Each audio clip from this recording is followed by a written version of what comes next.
Day 79, protein coffee done. No walk yet, no breakfast yet. I am out of routine. I decided to just get to it to start work, get as much done before I have to run the kids to the fair today. Once I drop them off, because my kids are old enough to do that now, once they're dropped off, then I'll come back and do my breakfast and do my walk and come back to work. This is a chiller and it helps run my laser cutter. It keeps my tube cool so it doesn't burn up. And it took a poop on me yesterday, so I have to try to switch it out for one of the spares we have that belong to one of our older lasers. Which got me thinking, that's a job my husband used to do, those kinds of jobs. Old me would be like, I'm a strong, independent woman, I'm gonna do it myself. New me is like, I don't wanna be a strong, independent woman. Nope. And it got me thinking about how women arrive at that mindset, where that mindset comes from, and why I no longer have that mindset. It can get pretty deep if you really want to dig into it, but that's what the internet's for. So if you want to get into the deep parts of it, do that. I recommend that. But I'll just touch on my experience and why I don't feel that way and maybe why I used to. Okay, now that it's 6 hours later, I can finish my video. I am now in a relationship that doesn't require me to be a strong, independent woman.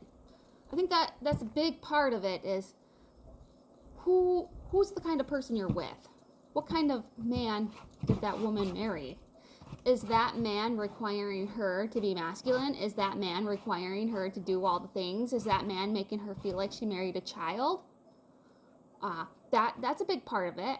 I think it also comes from like, what kind of childhood did she come from? Was she required to grow up too fast? Was she responsible for a lot of little people a little too young?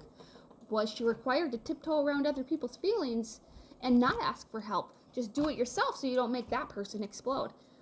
There's a lot to it, and I've never really had a secure relationship. So being in a secure relationship with a real grown adult man who knows how to take care of his wife, that is a big part of it.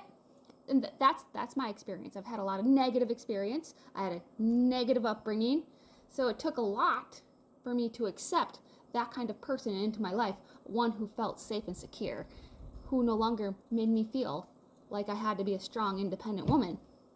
Because I have a man who does masculine things, so I don't have to do masculine things. I can be a little bit of a woman and be okay with that. It took a lot for me to accept being in a relationship where someone, did their part, or I didn't have to feel worried that they were going to do something for me. There wasn't going to be a punishment for that later. That took a lot for me. So if you ever find yourself, if you're like me and you're like, I'm a strong, independent woman, maybe ask yourself, why do you feel so strongly? Because there is a difference between hyper independence and a healthy level of independence. I am an independent person. I can take care of myself, surely. But there's a toxic level. Like, there's a healthy level and an unhealthy level. Where are you at? If you find yourself like obnoxiously feeling strongly about that, you might want to check yourself and not necessarily the people around you, because once you understand why you're that way, you can kind of reverse engineer it and kind of fix your path forward and accept people into your life that aren't chaotic, that don't validate what your ego wants to be right. And I think that's part of the problem, because you tend to gravitate towards people who already think like you, behave like you, and see the world like you. So you gravitate towards people who feel familiar, and you end up in relationships with people who treat you similar to what you're familiar with, because it validates your bias. It tells your ego, hey, you're right. This is just how life is. And you'll continue that process until you figure out that it's here first. And once you figure out, let's rewind and undo. There's an undo button. Let's do that. And keep in mind, I don't mean to pick on people who say that, because that used to be me. And I just kind of reeled myself back and kind of like therapied myself out of that. And those were all the things I noticed about myself. And if you go read about it online, you'll see very similar things. You might see some things that are unpleasant, because sometimes it's really hard to take a mirror and look into it and be like, yeah, it might be me. Might be me. That person could suck. Yep. Why are you attracted to sucky people? And I'm not talking just about relationships. I'm talking like friendships, acquaintances. Anywho, that's my psychobabble TED Talk for today.